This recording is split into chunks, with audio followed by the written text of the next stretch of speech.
আজ আমি রান্নার হাত থেকে ছুটি পেয়েছি, কারণ আমার বর আর আমার মেয়ে আমাকে রান্না করে খাওয়াবে। দুজনে প্ল্যান করলো চাউমিন বানাবে। সেজন্য বড় মেয়ে সবজি কাটতে বসে গেছে, আর এদিকে বর চাউমিন সেদ্ধ করতে বসিয়ে দিয়েছে। তাও আবার নিজে পারছে না, আমাকে একটু দেখালো, আমি একটু দেখে দিলাম। আর এদিকে সবজি কেটে কমপ্লিট করে নিয়েছে বাবা মেয়েতে, আর তারপরে চাউমিনটাও নামিয়ে নিয়েছে। আমি রান্না করতে অনেক ভালোবাসি, তাই বলে এই বাবা মেয়ের মতো এত সুন্দর সবজি কাটতে আমি পারি না। যাই হোক, দুজনে রান্না করার জন্য বসিয়ে দিয়েছে কড়াই। এদিকে এক কাণ্ড, বরকে বলেছিলাম ছাদ থেকে পুদিনা পাতা আনতে, উনি পুদিনা পাতা বাদ দিয়ে এদিকে ঘাস পাতা নিয়ে চলে এসছে। বাবার এই কাণ্ড দেখে তার দুই মেয়ে হেসেই কুটোপাটি। যাই হোক, রান্নাটা কিন্তু বেশ সুন্দর করেছিল। দেখো কত সুন্দর সবজিটা ভেজেছে। মেয়ে আর তার বাবা মিলে এত সুন্দর চাউমিনটা বানাচ্ছে, দেখেই আমার লোভ লাগছিল। মনে হচ্ছিল কড়ার থেকে তুলে খেয়ে নিই, এমনই লাগছিল।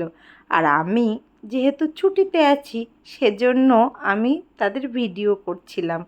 আজকের বিকেলটা আমাদের কিন্তু ভীষণ সুন্দর কেটেছিল। আমরা চারজনে এত মজা করছিলাম, এত আনন্দ করছিলাম, সত্যি দারুণ কেটেছিল সময়টা।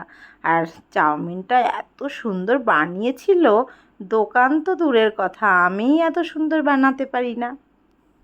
তবে লাস্ট পর্যায়ে এত বাসনপত্র নোংরা করেছিল, ধুতে ধুতে কিন্তু আমার খাওয়ার থেকে সাজাটাই বেশি হয়েছিল।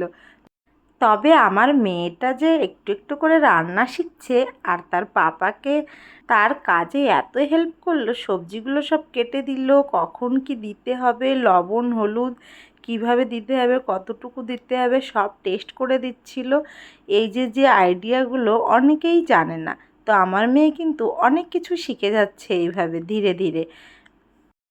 আর এখানে আমাদের যা আড্ডা হচ্ছিল, আমরা কিন্তু ভীষণ মজা করছিলাম। দুই মেয়ে, বর, আমি সবাই মিলে বিকালটা আমাদের জমে গেছিল। এই চাউমিনটা খেয়ে কিন্তু আমাদের রাত্রে আর কিছু খাওয়া লাগেনি, এতটাই টেস্টি হয়েছিল খাবারটা। সত্যি মাঝে মাঝে যদি এমন করে খাওয়ায়, তাহলে কার না ভালো লাগে। আর মেয়ে আর বর যখন করছিল রান্নাটা, তখন কিন্তু আমার একটু গর্ববোধও হচ্ছিল, আমার মেয়ে কাজটা শিখে যাচ্ছে। আর এই সব কিছু কিন্তু আমার মেয়ে রেডি করে দিয়েছে সকলকে।